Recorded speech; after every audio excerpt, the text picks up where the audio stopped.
পক্ষে, ফিলিস্তিন নামক রাষ্ট্রের পক্ষে ছিল।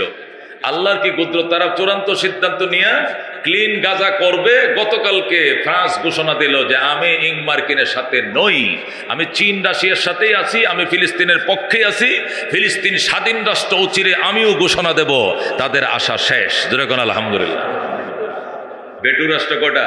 ফ্রান্স 5টা, স্থায়ী সদস্য জাতীয় সংঘের কটা? 5টা। তারা মেজরিটি কায়েম করছিল। মার্কিন, ফ্রান্স, তারা ছিল ফিলিস্তিনে না রাখার পক্ষে, আর রাশিয়ার চীন বলেছিল আমরা ফিলিস্তিন রাখার পক্ষে। এখন কি হয়েছে? এখন তারা মেজরিটি পায়া খুব ফুরফুরে মেজাজ। ওই যে নতুন এক বল্লুক গেছে ক্ষমতা, এটার নাম কি? বল্লুক না টম না টাম না ডাম? ওই ডাম যায়া, ওই জারস এই ট্রাম যায়া, আল্লাহু আকবার, সে ফিলিস্তিনকে ক্লিন করবে। এখানে পর্যটক বানাবে সাগর পারে, ফিলিস্তিনিদেরকে রোহিঙ্গা বানায়া পৃথিবীর দেশে দেশে ঘোরাবে। যে মুহূর্তে আরবরা পর্যন্ত বেঈমানদের লেলিহা হইয়া বেঈমানদের 5-6টা গোলামের পরিচয় দিল, আরবরা নিস্তব্ধ হয়ে গেছে। এখানে ফ্রান্সের ম্যাক্রুকে আল্লাহ দাঁড় করে দিয়েছে ফিলিস্তিনের পক্ষে। যেরকম আল্লাহু আকবার। সে কালকে হুঙ্কার দেয়া বলছে আমি জাতীয় সংঘের অধিবেশন ডাকবো এবং আমি সেটাতে নেতৃত্ব দিব। 146টা রাষ্ট্র একসাথে স্বাক্ষর দিবে। ফিলিস্তিন আছে, ফিলিস্তিন ছিল, ফিলিস্তিন থাকবে। যেরকম আলহামদুলিল্লাহ। এখন ট্রাম্প আর নেতানিয়াহুর মাথা আবার নষ্ট হয়ে গেছে। এখন কোন দিক যাবে? বেটুর 5 রাষ্ট্রের মধ্যে 3 রাষ্ট্রই ফিলিস্তিনের পক্ষে চলে আসছে। এখন শুধু মার্কিন, ইংরাও উল্টা, ইউরোপরাও উল্টা, শুধু মার্কিন একলাই ফিলিস্তিনের পক্ষে, এই ইসরায়েলের পক্ষে। ইনশাআল্লাহ আল্লাহ তাআলা কোরআনের মাধ্যমে বলেন লা তুফসিদুন্না ফিল আরদে মাররাতাইনে, 2বার ফিলিস্তিনবাসীকে মাটির সাথে ঘুরিয়ে দেওয়া হবে। এরপরে কি হবে? ওয়ালা তালুন্না উলুওয়ান কাবীরা, সর্বশেষ মহাবিজয় ফিলিস্তিনিদেরই হবে। যেরকম সুবহানাল্লাহ। সূরা বনী ইসরাঈলের মধ্যে আল্লাহ বলছেন একবার নয় 2বার ফিলিস্তিনকে মাটির সাথে মিশিয়ে দেওয়া হবে। তারপরে ফিলিস্তিন নাম মোছা যাবে না, শেষ পর্যন্ত মহাবিজয় আবার ফিলিস্তিনিদের পক্ষেই থাকবে। যেরকম আলহামদুলিল্লাহ। এই জন্য দোস্ত, ইয়াকুব আলাইহিস সালাম 12 ছেলের 11 ছেলেই ভালো ছিল। এদের থেকে আল্লাহ 1.25 লক্ষ নবী পাঠাইছেন। এক বদমাইশ ইহুদা, যে তার আপন সহোদর, তার সৎ ভাই ইউসুফকে যে সহ্য করতে পারে নাই। আল্লাহু আকবার। ইউসুফ আলাইহিস সালাম যখন বড় হলেন, মিশরের মন্ত্রী হলেন, তখন ইয়াকুব আলাইহিস সালামের 10 ভাইকে গম আনতে পাঠাইছিল। গম আনতে ইউসুফ আলাইহিস সালাম এদেরকে নিয়ে বসলেন। বসার পরে বললেন যে আপনাদের যার একটা ভাই ছিল ইউসুফ, হে কোথায়? ওই তো অনেক আগেই ওকে বাঘে খেয়ে ফেলেছে। বাঘে খেয়ে ফেলেছে? কহ, বাঘে খেয়ে ফেলেছে। আচ্ছা আচ্ছা। পরে বিনিয়ামিন ইউসুফের ছোট ভাই, ওরেও গমসুর সাব্যস্ত করে ওরেও ইউসুফ আলাইহিস সালাম আটকাইল। আটকানোর পরে হযরত ইউসুফ আলাইহিস সালাম বলেন, ওরা বলতেছে কয় আমরা ইউসুফরে বাঘে খাওয়ার পরে বাবা আমাদেরকে বিশ্বাস করে না।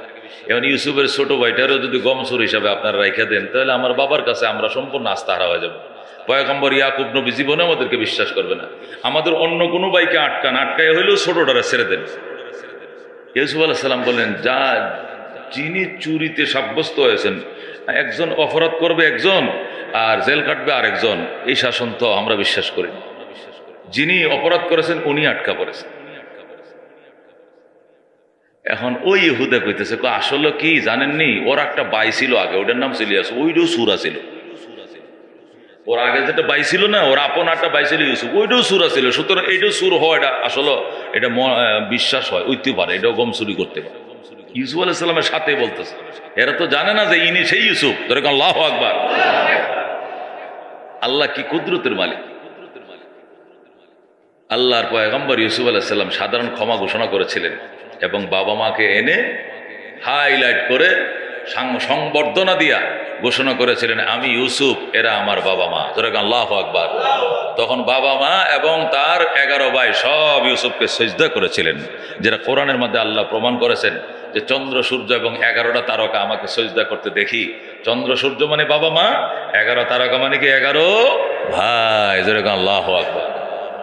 এই জন্য ভাইজান যে কথাটা বলতেছিলাম, এদের কি বদনাম, কোরআন খুললে হাদিস খুললে শুধু ইহুদি নাসারাদের বদনাম। যেদিক যাবেন ইহুদি নাসারাদের বদনাম। আল্লাহ তাআলা এদেরকে বলেছিলেন, তোদের সাপ্তাহিক ইবাদতের দিন হলো শনিবার, আমাদের যেরকম আজকে ইবাদতের দিন শুক্রবার, ওদেরকে সপ্তাহে ইবাদতের দিন ধার্য করা হয়েছিল শনিবার। শনিবার দিন একদল জেলে, মাছ ধরা জেলে, ওদের একটা এলাকা আইলা নামক একটা এলাকা আছে, আইলা, এটা সিরিয়ার পাশেই আইলা নামক একটা জনপদ আছে, নদীর পাড়ে বিরাট বড় গ্রাম, 4,000 মানুষের বসবাস। কয় হাজার? কোনো বর্ণনা আছে 40,000। আচ্ছা 40,000 হোক আর 4,000 হোক, এই 40,000 লোকের বসবাস, বিরাট বড় একটা চর এলাকা আর কি। এই চর এলাকার মধ্যে এরা বসবাস করে, পাশে নদী, চরের মধ্যে তারা বসবাস করে। এরা মাছ ধরায় বেশি মত্ত ছিল। সপ্তাহে অন্য কোনো দিন মাছ এত জালে উঠতো না, শনিবার হলে মাছ জালে বেশি উঠত।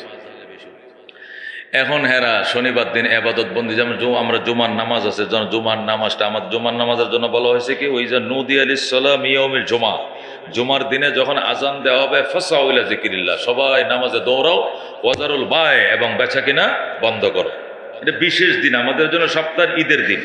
তো শনিবারও তাদের সপ্তাহের ঈদের দিন ছিল। ওই দিনে সব কিছু বন্ধ করে নামাজে ঝাঁপিয়ে পড়ার বিধান ছিল তাওরাতে, কিন্তু ওই দিনই তারা মাছ পাইতো বেশি। মাছ তাদের কেমন পরীক্ষা ফেলছে, সপ্তাহে অন্য দিন জাল পাতলে মাছ জালে ওঠে না, কিন্তু ওই দিন প্রচুর মাছ ওঠে জালের মধ্যে। এখন তারা মাছ ধরা নিয়ে ব্যস্ত। আল্লাহ তাআলা কঠোর নির্দেশ দিলেন, যদি আগামীকাল থেকে মাছ ধরা বন্ধ না করো, তাহলে তোমাদের উপরে কঠিন শাস্তি, তোমাদের আকৃতি বিকৃতি হয়ে যাবে, বানর শুয়োরে পরিণত হবে। তখন তারা চালাকির আশ্রয় নিল। ঠিক আছে, এত কঠিন নির্দেশ যেহেতু, মাছ ধরবো না। এরা শনিবারে ও নদীর দূর থেকে বড় পাড়ি জাল দিয়া মাছ আন্না ফেসায় ফেসায় মাছ আন্না নদীর ঘাটের মধ্যে আন্না আটকায় এলাছে। আটকায় কয় আল্লাহর নির্দেশ, আজকে মাছ ধরা যাবে না, এই জন্য আজকে মাছ ধরবো না, খালি আটকায় রাখবো।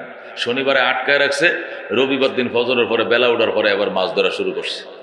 আল্লাহ আমার সাথেও চালাকি, আমার সাথেও চালাকি।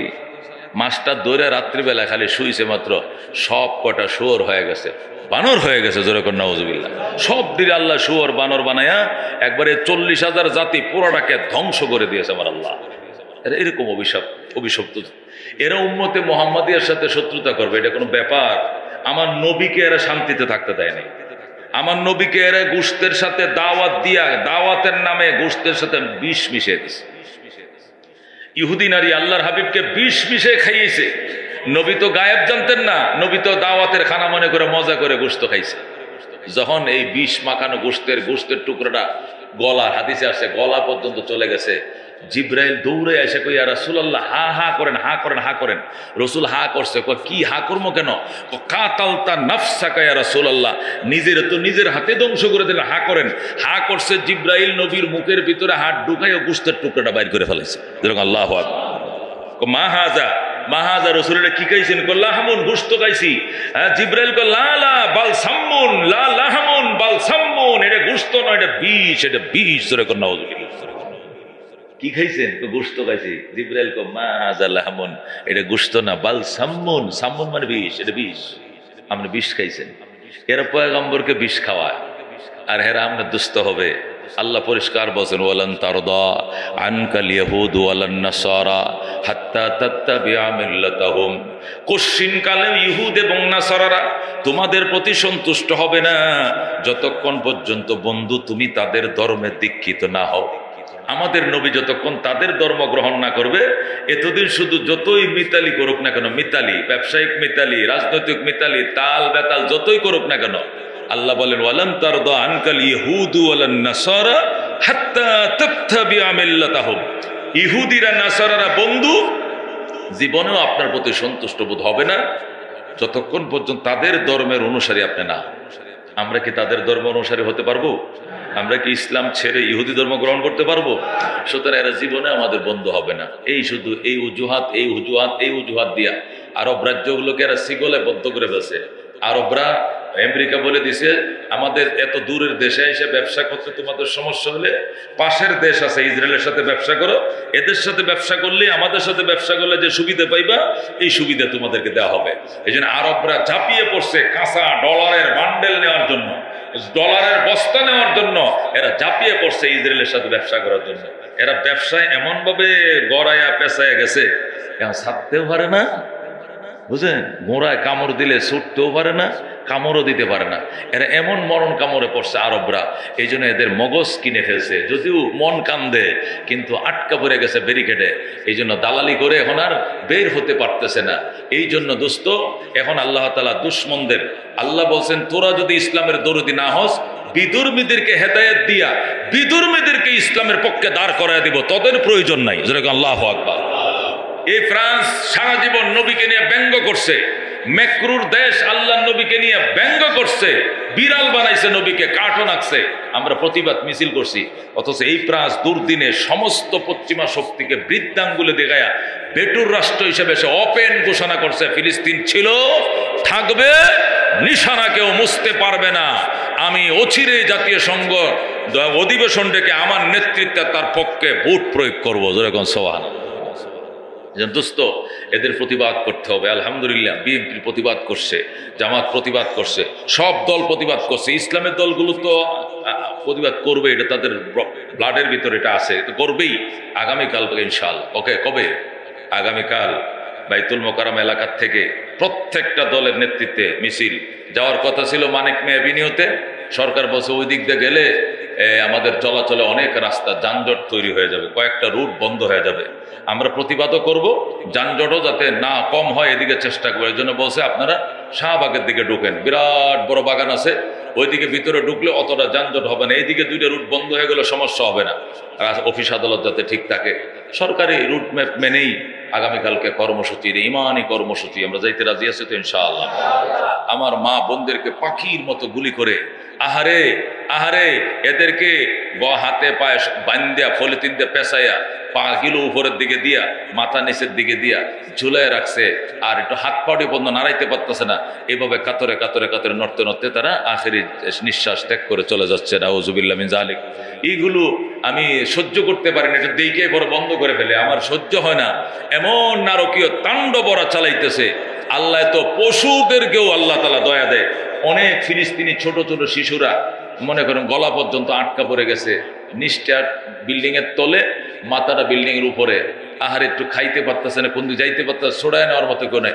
কুকুর আইসা তারে সাইড দিকে পাহারা দিতেছে, কুকুর আইসা তার মাথায় ছাড়তেছে, বিড়াল আইসা তাদেরকে কেমন যেন মার আদর সমাদর করতেছে, এরকম বোঝা যায় প্রাণীদের ভিতরে আল্লাহ তাআলা মায়া ঢুকায় দিছে। অথচ এই নর পিশাচদেরকে আল্লাহ কোনো মায়া মমতা দেয় নাই। মানুষ খারাপ হয় কিন্তু জঘন্য খারাপ হতে নাই। জঘন্য খারাপ যেই হও মুসলমান, তুমিও যদি হও তোমার রেহাই নাই। আজ নয় কাল তোমাকে ধ্বংস হতে হবে। কথা ঠিক কিনা? কোনো অবস্থাতে জঘন্য খারাপ হওয়া যাবে না। মানুষের মানুষের ঠান্ডা নিঃশ্বাস এটা আল্লাহ সইতে পারে না।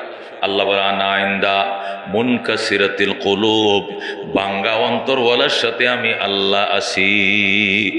বাঙ্গা অন্তরওয়ালার সাথে আল্লাহ আছেন। এই জন্য দোস্ত, মানুষের মন অন্তর ভাঙ্গা যাবে না।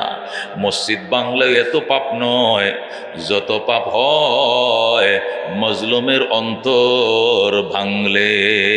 কথা কোন ঠিক কিনা? কাবা বুনিয়াদে খলিলে আসরাত, দিলবা বুনিয়াদে জলিলে আকবরাস। আল্লাহর ওলি বলেন কাবা বানাইছে আজরের ছেলে ইব্রাহিম খলিলুল্লাহ, আর অন্তর বানাইছে ডাইরেক্ট আমার আল্লাহ। কথা ঠিক কিনা? এই জন্য অন্তরের দাম কাবার থেকে বেশি। আল্লাহর ওলি বলেন মায়ে খোরো মুসাহাব্ব সোজ আতে সুন্দর কাবাজন, সাকিনে বুত খানা বাসি মুর্দমা জারি মখুন। গাঁজা খা, মদ খা, বাজার জ্বালা, ঘর জ্বালা, বাড়ি জ্বালায় দে, এরপরে মানুষের অন্তরে আগুন জ্বালাইস না। কথা কোন ঠিক কিনা? অত্যন্ত এই জন্য দুস্থ তাম পৃথিবীর মুসলমান যদি অন্তত প্রতিবাদে মুখর হয়ে যায়, তাম পৃথিবীর থেকে প্রতিবাদ হচ্ছে, এটা যদি আন্তর্জাতিক মিডিয়া ফলো করে প্রচার করে, আজ নয় কাল ভয় ঢুকবে এদের ভিতরে, ভয় ঢুকবে এদের ভিতরে। ট্রাম্প তো মানুষ, আমরাও তো মানুষ। আল্লাহ এদের দুই হাত দিছে, দুই কান, দুই আর নাক দিছে, আমাদেরকে একই অবস্থা দিছে। সুতরাং এদের ভিতরে ভয় ঢুকবে। কিয়ামতের আগে ওরা মাথা সারা দিবে। নির্যাতন সইতে সইতে সইতে যখন মুসলমান আর সইতে পারবে না, আল্লাহর সাহায্য তখন তাদের কাছে আইসা যাবে, মুসলমানদের কাছে। এই কিয়ামতের আগের আলামত সম্পর্কে হাদিসের মধ্যে আছে, যারা আজকে অস্ত্রের ঝনঝনানি দেখায়, একদিন তাদের সমস্ত সমরস্ত্রগুলো একসাথে ধ্বংস হয়ে যাবে। এদের রাসায়নিক অস্ত্র, এই এদের বোমা, এদের বোমারু, এদের বিমান, এদের জেট, সব কিছু নিশ্চিত। একটা বিমানও স্টার্ট লবে না, সব ধ্বংস হয়ে যাবে। আবার সম্মুখ যুদ্ধ শুরু হবে ইহুদিদের সাথে, তখন ইহুদিরা পলানো জায়গা পাবে না, গাছের আড়ালে পলাবে। গাছ বলে দিবে, মুসলমান এদিকে আসো, আমার পিছনে ইহুদি লুকিয়ে রয়েছে, ওরে কাটো। ইয়াকুলু ইয়া মুসলিমু ওয়ারা ইহুদিয়ুন ফাকতুলহু ওয়া ইয়াকুলুল হাজার ইয়া মুসলিমু ওয়ারা ইহুদিয়ুন ফাকতুলহু। গাছ বলবে, মাছ বলবে, পাথর বলবে, ও মুসলমান আমার পিছন দিয়ে ইহুদি লুকায় রয়েছে, এর ধরো কসুর মতো কাটো। ওই দিন ইহুদিরা পলানো জায়গা পাবে না। এই জন্য শেষ বাড়াটা আল্লাহ তাদেরকে বাড়ার সুযোগটা করে দিচ্ছেন। এদের পরিণতি যখন শুরু হবে, তখন মুসলমান কেন, কোনো নরপিশাচ, কোনো বেঈমান পর্যন্ত এদের পক্ষে যাবেন। আল্লাহ তাআলা কোরআনে কারিমের মধ্যে পরিষ্কার বলে দিয়েছেন, লাতাজিদান্না আশাদ্দান নাসি আদাওয়াতান লিল্লাযিনা আমানুল ইহুদা ওয়াল্লাযিনা আশরাকু। আল্লাহ কোরআনের মধ্যে বলছেন, লাতাজিদান্না, আমি আল্লাহ আমার জাতের কসম খায়া বলছি, আশাদ্দান নাসি আদাওয়াতান লিল্লাযিনা আমানু, সমস্ত মানব জাতির মধ্যে ইমানদারদের জন্য চরম শত্রু হলো আল ইহুদা ওয়াল্লাযিনা আশরাকু। এক নম্বর হলো ইহুদিরা, দুই নম্বর হলো মূর্তি পূজারীরা। ইহুদি এবং মূর্তি পূজারী এরা হলো মুসলমানদের চরম শত্রু। এই যুদ্ধের মধ্যে এই নরপিশাচটা যখন পৃথিবীর মধ্যে সমস্ত পৃথিবীর ধিক্কার জাতীয় সংঘের প্রতিবাদকে উপেক্ষা করে যখন পাখির মতো মানুষ মারছে, তখন ফিলিস্তিনের পক্ষে দুইটা জাতি মিছিল করছে। একটা হলো মুশরিক জাতি, এই ইন্ডিয়ার হিন্দুরা। এই হিন্দুরা কাদের পক্ষে মিছিল করতেছে? ইসরায়েলের পক্ষে, ইসরায়েলের পতাকা নিয়ে মিছিল করতেছে। এরা হলো এক জাত, আরেক জাত তো খুদ ইসরায়েল, ইহুদি। ইহুদি আর মুশরিক ছাড়া, আল্লাহু আকবার, আর কোন জাতি এই ইসরায়েলের পক্ষে নাই। আল্লাহর কালাম তো সত্য, এটা তো আমাদের ঈমান। আল্লাহ পরিষ্কার বলেন, লা তাজিদান্না আশাদ্দান নাসি আদাওয়াতান, আপনি অবশ্যই পাবেন প্রচন্ড মানুষদের ভিতরে শত্রুতা পোষণকারী, লিল্লাযিনা আমানু, ঈমানদারদের জন্য, আল ইহুদা, এক নম্বর পাবেন ইহুদিদেরকে রক্ত পিপাসু, দুই নম্বর ওয়াল্লাযিনা আশরাকু, দুই নম্বর মুশরিক জাতি। আজকে ওয়াকফ বিল নিয়া, অকফিয়া সম্পত্তিতে মসজিদ বানাইছে, অকফিয়া সম্পত্তিতে মাদ্রাসা বানাইছে। ইন্ডিয়াতে অকফ সম্পত্তি বলতে কিছু নাই, সমস্ত সম্পত্তির মালিক সরকার। যেরকম নাউজুবিল্লাহ। এই বলে ইন্ডিয়ার সমস্ত মসজিদ মাদ্রাসাগুলোকে ব্যঙ্গে দেওয়ার পায়তারা করছে। আর যখন তারা প্রতিবাদ করছে, পাখির মতো গুলি করে মারছে। সেই নরপিশাচ ইহুদিদের স্টাইলে হিন্দুস্তানে আমার মুসলমানদেরকে, মা বোনদেরকে হত্যা করা হচ্ছে। এটা তো আল্লাহর কোরআন। দুনিয়া সব মিথ্যা হলেও আল্লাহর কোরআন মিথ্যা হবে না, কথা কোন ঠিক কিনা? আল্লাহ পরিষ্কার বলে দিয়েছেন, লা তাজিদান্না আশাদ্দান নাসি আদাওয়াতান লিল্লাযিনা আমানুল ইহুদা ওয়াল্লাযিনা আশরাকু। পৃথিবীর মুসলমানদের সবই শত্রু, তবে প্রচন্ড শত্রু দুইটা, একটা হলো ইহুদি আর একটা হলো মূর্তি পূজারী মুশরিক, যারা ডাইরেক্ট হরে রাম হরে কৃষ্ণ করে ডাকে। এরা এই দুইটা জাত মুসলমানদের রক্তের, ইজ্জতের, সম্পদের, সম্মানের সবকিছু শত্রু। এক নম্বর ইসরায়েল, দুই নম্বর ইন্ডিয়া, কথা কোন ঠিক কিনা? আজকে যখন ডক্টর মোহাম্মদ ইউনূস চার দিক থেকে সব রাষ্ট্রগুলোর সাথে সমান তালে পররাষ্ট্র নীতি কায়েম করা শুরু করেছে, এখন তো তিন কেতা জ্বর তাদের গায়ে এসে গেছে। এখন আবল তাবল বকছে, কেন আমাদের সে কি আর অত দরদি বাঙালিদের জন্য আর কোনো জাতি আছে? এখন সুন্দর সুন্দর বক্তব্য দিয়ে তারা কয় আমাদের প্রতি, বাঙালিদের প্রতি আমরা ইন্ডিয়ার মতো এত মায়াবী লোক আর জগতে আর কেউ নাই। আমাদেরকে থুইয়া ডক্টর ইউনূস অন্য দেশের মধ্যে বাংলাদেশের শান্তি খুঁজে আসলে চিনল না আমরা কারা? চিনিহি। এর 53 বছর বহু চিনাইছো তোমরা কারা? তোমরা 400 টাকা বানাইছিলা পেঁয়াজের কেজি, 1 কেজি পেঁয়াজ আসে নাই আমাদের দেশে। এখন 3 কেজি পেঁয়াজ 100 টাকা, কথা কোন ঠিক কিনা? তোমরা 65 টাকা বানাইছিলে আলুর কেজি, এখন 5 কেজি আলু 100 টাকা, কথা কোন ঠিক কিনা? আমরা পারি রুখে দাঁড়াইলে। আর যদি এদেশের টেন্ডার বন্ধ হয়, আর যারা কি করে, এই যে যারা পলিসি করে, যারা কি করে মাল আটকায় দেয়, সিন্ডিকেট তৈরি করে, সিন্ডিকেটটা ভঙ্গ করে দিয়েছে সব জিনিস। ইতিহাসে অন্তত 15, 17, 20 বছরের মধ্যে এই বছরের মতো রমজান মাসে নিরবিচ্ছিন্ন বিদ্যুৎ, আল্লাহু আকবার, এবং দ্রব্যমূল্য এত সস্তা কোনো বছর ছিল না, কথা ঠিক আছে? এই 15 বছর ছিল না। আল্লাহ তাআলা এই তেলে, এটা তো একটা হালকা নমুনা। আর এসে যদি আরো দেশপ্রেমিক রাষ্ট্র, ইসলামওয়ালা, কোরআনওয়ালারা এখানে আসে, আল্লাহ কল্পনা করতে পারবেন, কল্পনা করতে পারবেন না। আল্লাহ এত সস্তা করে দিবে যে আফগানিস্তানে 1 কেজি আলু কিনলে তাদের টাকায় 5000 টাকা লাগতো। কয় টাকা? তাদের টাকায় 5,000 টাকা লাগতো, এবং তাদের টাকায় 100 টাকাতে 1 কেজি আলু তারা পায়, যখন তাদের দেশের দায়িত্ব যখন তারা নিজেদের হাতে নিছে। যেরকম সোয়াল, তাদের টাকা 100 টাকা, আফগানিস্তানে 100 টাকা মানে বাংলাদেশের কত 8 আনা, মাদ্রাসায় 50 পয়সা মাত্র, কারণ তারা 50 পয়সা দিয়ে আলু খায় 1 কেজি। তাদের দেশের টাকা 1 টাকা, আগে ছিল 5,500 টাকা, তার দেশের টাকায় 5,500 টাকা। আমি কবুতর মাঠে কবুতরকে খাবার দেওয়ার জন্য 2 রিয়াল দিয়ে একটা কিনতেছি, যে ইয়ে কিনে, যে কি তা হয় কবুতরের শস্যের দানা আর কি, এগুলো বিক্রি, ডাল বিক্রি করে, কবুতরে খায় ছোট ছোট, তো 2 রিয়াল দিয়ে কিনতেছি। তো আফগানিস্তানের একটা ফ্যামিলি এরা আসছে, ওরা 9,500 টাকা দিছে ওদের টাকায়, ও আমি দিছি 2 রিয়াল, ওরা দিছে 9,500 টাকা। একে 2 রিয়ালের 2 রিয়াল মানে বাংলাদেশের 45 টাকা, তখনকার বাংলাদেশের ধরে 50 টাকা, বাংলাদেশের 50 টাকা মানে 2 রিয়াল। এই 2 রিয়াল দিয়ে একটা কি কিনলাম, গমের পুটলা কিনলাম, কাদের জন্য, কবুতর মাঠে কবুতর দেওয়ার জন্য বাইতুল্লাহ সামনে। আর ওরা কিনছে 9,500 টাকা দিয়ে, মানে তাদের 9,500, বাংলাদেশের 50 টাকা, আর সৌদি আরবের 2 টাকা সমান।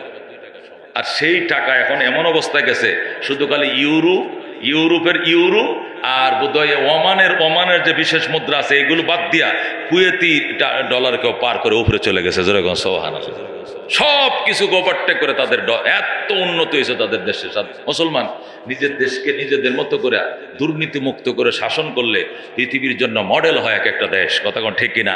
আজকে তামাম পৃথিবী ব্যারিকেড দিছে ইরানকে, কেউ তাদের সাথে ব্যবসা বাণিজ্য করে না, শুধু যুক্তরাজ্যের চাপে, যুক্তরাষ্ট্রের চাপে। তারপরেও তারা এত দেশপ্রেমী করা, এত বিপ্লবীরা, তাদের বয়ে থরথর করে কাঁপে। বলছে আমরা সব দেশের সাথে যুদ্ধ করতে প্রস্তুত, তবে বলে দেই আমরা আমেরিকার সাথে ইসরায়েলের সাথে যুদ্ধ করব, কিন্তু ওই যুদ্ধের মধ্যে আমাদেরকে সাহায্য করার কেউ প্রয়োজন নাই। ইরান বলতেছে কেউ আমাকে সাহায্য করতে হবে না, কিন্তু আমেরিকারে যদি কেউ সাহায্য করো তামা বানায় এলাম, পরিষ্কার ঘোষণা, তামা বানায় এলাম সোজা হিসাব। সৌদি আরবের হুমকি দিছে কুয়েত, কাতার, ওমান, বাহরাইন, আবুধাবি, মাস্কেট, এবং এদেরকে ওরা কালকে বিবৃতিতে কয় বাবা আমরা হেগোর সাথেও নাই, তুমগোর সাথে নাই, আমাদের কোনো আকাশপথ আমেরিকারে ইসরায়েলকে ব্যবহার করতে দেব না।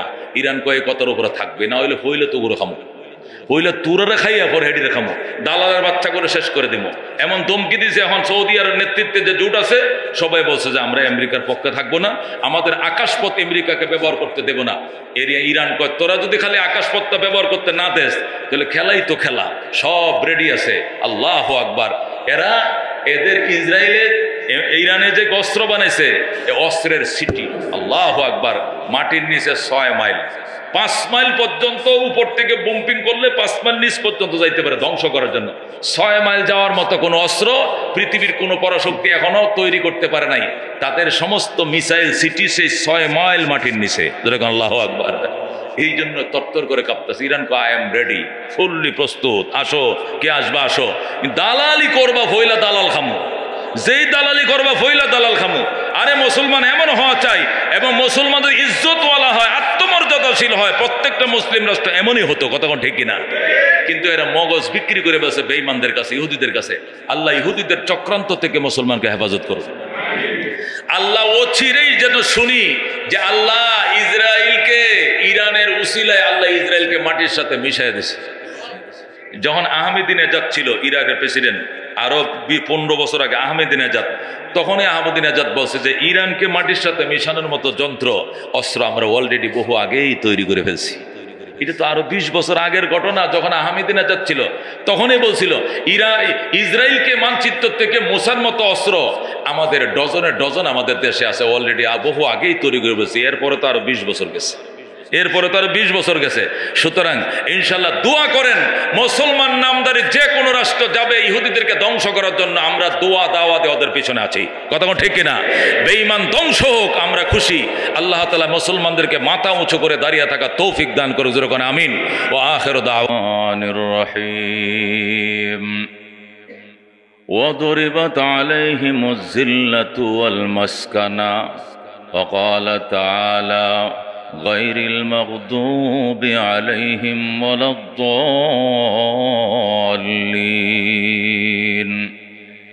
وقال رسول الله صلى الله عليه وسلم لعن الله اليهود والنصارى.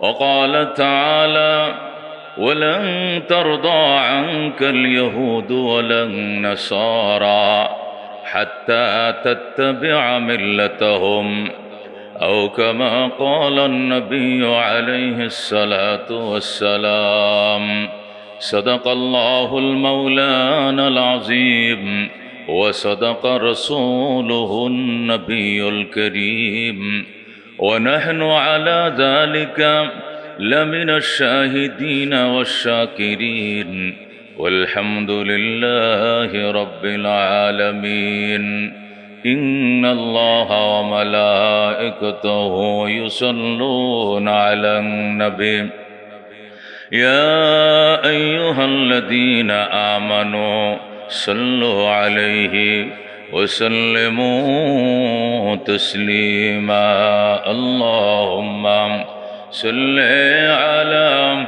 سيدنا مولانا محمد وعلى آل سيدنا مولانا محمد কোথায় রইলেন প্রাণের গণবিজি আমাদেরকে ছাড়িয়া কি লাভ হবে আপনি ছাড়া এ ভুবনে বাঁচিয়া আল্লাহুম্মা সাল্লি আলা সাইয়্যিদিনা মাওলানা মুহাম্মদ ওয়া আলা سيدنا مولانا محمد بلغ العلا بكماله كشف الدجى بجماله حسنت جميع خصاله صلى رہے میرے مسکن حوالی کعبہ بنے میرے مدفن دیار مدینہ بلغ العلا بکمالہ کشف الدجى بجمالہ حسنت جمیع خصالہ صلی আমার যদি পাখা থাকতো উড়ে যেতাম মদিনায় নবীজির পায়ের ধুলা নিয়া মাখায় দিতাম আমার গায়ে বালাগাল উলা বিকামালিহি কাশাফাদ দুজা বিজামালিহি হাসনাত জামিউ খিসালিহি সাল্লাল্লাহু আলাইহি ওয়া আলিহি মুহাব্বত শাদ লা ইলাহা লা ইলাহা ইল্লাল্লাহ লা ইলাহা ইল্লাল্লাহ লা ইলাহা দুর্গা দরগা গায়রুল্লাহ বাজার মাজার গায়রুল্লাহ লা ইলাহা লা ইলাহা হায়াতের মালিক যে আল্লাহ মৌতের মালিক সে আল্লাহ লা ইলাহা লা ইলাহা আসমান জমিন গায়রুল্লাহ চন্দ্র সূর্য গায়রুল্লাহ লা ইলাহা লা ইলাহা ইল্লাল্লাহ লা ইলাহা ইল্লাল্লাহ ইল্লাল্লাহ লা ইলাহা হাতের কাজ হাত করো পায়ের কাজ পায়ে করো মুখের কাজ মুখ করো পড়ো লা ইলাহা সুবহানাল্লাহ ওয়ালহামদুলিল্লাহ লা ইলাহা ইল্লাল্লাহ সুবহানাল্লাহ ওয়ালহামদুলিল্লাহ লা ইলাহা ইল্লাল্লাহ লা ইলাহা ইল্লাল্লাহ মুহাম্মাদুর রাসূলুল্লাহ সাল্লাল্লাহু আলাইহি ওয়াসাল্লাম। মুআজ্জাজ মুকাররম মুসল্লিয়ান کرام, আল্লাহ রাব্বুল আলামিনের দরবারে অসংখ্য শুকরিয়া। ঈদের দিন আপনাদের সাথে দেখা হয়েছিল, ঈদের নামাজ পড়িয়েছিলাম, দেশে গিয়েছিলাম গত জুমা, দেশেই পড়িয়েছি। এসেও প্রতিদিন প্রোগ্রাম ছিল, গতকালকেও জামালপুরে প্রোগ্রাম ছিল। এই গরমের দিনেও এখনো কিছু কিছু মাহফিল হচ্ছে। তো এই ঈদ পুনর্মিলনী আপনাদের সাথে আল্লাহ তাআলা হায়াতে দৌলতে সুস্থতা বরকত দান করেছেন। চিৎকার মেরে বলে আলহামদুলিল্লাহ। এভাবে সুস্থ জীবন দিয়া আল্লাহ তাআলা দীর্ঘ হায়াত, সুস্থ জীবন, দীর্ঘ জীবন, পবিত্র জীবন, বরকতের জীবন, ইজ্জতের জীবন, সম্মানের জীবন, ঈমানের জীবন, তাকওয়ার জীবন আল্লাহ নসিব করুক। যেরকম আমি মহতারাম হাজির, দুঃখজনক হলেও সত্য যে অত্যাচার, অবিচার ইসরায়েল ফিলিস্তিনের নিরীহ মা বোনদের উপরে করছে। খারাপ হইতে তো নিষেধ নাই, খারাপ তো মানুষ হবেই, ভালো খারাপ মিলেই তো আল্লাহ সৃষ্টি করেছেন। কিন্তু এত জঘন্য খারাপ মানুষ হয়, এত নরপিশাচ মানুষ হয়, এত হিংসুক মানুষ হয় যে কল্পনাকে পর্যন্ত হার মানিয়েছে। পাখির মতো গুলি করে মা বোনদেরকে এমন অত্যাধুনিক অস্ত্র দিয়া বম্পিং করছে যে পাখি যেরকম উড়ে লাশগুলো আকাশে উঠতেছে, যেরকম নাউজুবিল্লাহ মিনাল্লাহ। এর নিন্দা, এর খুব জানানোর ভাষা আমাদের নাই। কি কোন ভাষা দিয়া এই নরপিশাচদের খুব জানাবো? আমাদের একমাত্র উপায় সজদায় পড়ে চোখের পানি ছেড়ে এদের উপরে আল্লাহর গজব নাজিলের জন্য দোয়া করা ছাড়া আমাদের তো আর কোনো পথ নাই। প্রতিবাদ নিজ এলাকা থেকে, প্রত্যেকটা দেশের একটা সীমানা আছে, সীমানা পার হয়ে অন্য দেশের সীমানা ঢুকলে পাসপোর্ট লাগে, ভিসা লাগে, ঠিক কিনা? আমরা ইচ্ছা করলে দল বেঁধে এখন ফিলিস্তিন যেতে পারবো না, পাসপোর্ট ভিসা লাগবে। এই অনুমোদনও পাশের রাষ্ট্রগুলোই পায় না, আমরা কেমনে পাবো? না, আমাদের করণীয় কি? আল্লাহর বান্দারা যখন একযোগে একসাথে এই অভিশপ্তদের বিরুদ্ধে যখন ক্রোধ প্রকাশ করা শুরু করবে, বদদোয়া দেওয়া শুরু করবে, আল্লাহ আসমানে বলা দিয়া বাইতুল্লাহকে যেরকম হেফাজত করেছেন, বাইতুল মুকাদ্দাসকেও হেফাজত করবেন। কথা কোন ঠিক কিনা? এরা চির অভিশপ্ত একটি জাতি। এদের মতো বর্বর জাতি আল্লাহ তাআলা এই জমিনে দ্বিতীয়টা সৃষ্টি করেন। এরা এমন বর্বর জাতি, ইহুদ জাতি। হযরত ইয়াকুব আলাইহিস সালামের 12টা সন্তান ছিল। এক মায়ের ঘরে ছিল হযরত ইউসুফ আর বিনিয়ামিন, আর এক মায়ের ঘরে ছিল 10 জন। এই 10 জনের মধ্যে 4 নম্বর যেটা, ওইটার নাম ছিল ইহুদা। 1 নম্বরটার নাম ছিল রাহিল।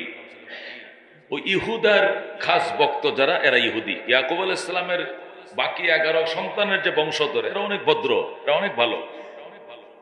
এদের বংশ থেকে আল্লাহ তাআলা 100 লক্ষ নবী পাঠাইছেন, যেরকম সুবহানাল্লাহ। আমরা বনি ইসমাইলে হযরত ইসমাইল আলাইহিস সালামের বংশধর থেকে আল্লাহ একজন নবী পাঠাইছেন। আর ওরা বনি ইসরাইল থেকে আল্লাহ লক্ষাধিক নবী পাঠাইছেন, সুবহানাল্লাহ। সুতরাং ওরা সব তো খারাপ না। ইহুদা, ইয়াকুব আলাইহিস সালামের প্রথম স্ত্রীর ঘরের যে 10টা ছেলের মধ্যে যেটা ইহুদা নাম ছিল, এর বংশধরটা দেয়ারিং ছিল।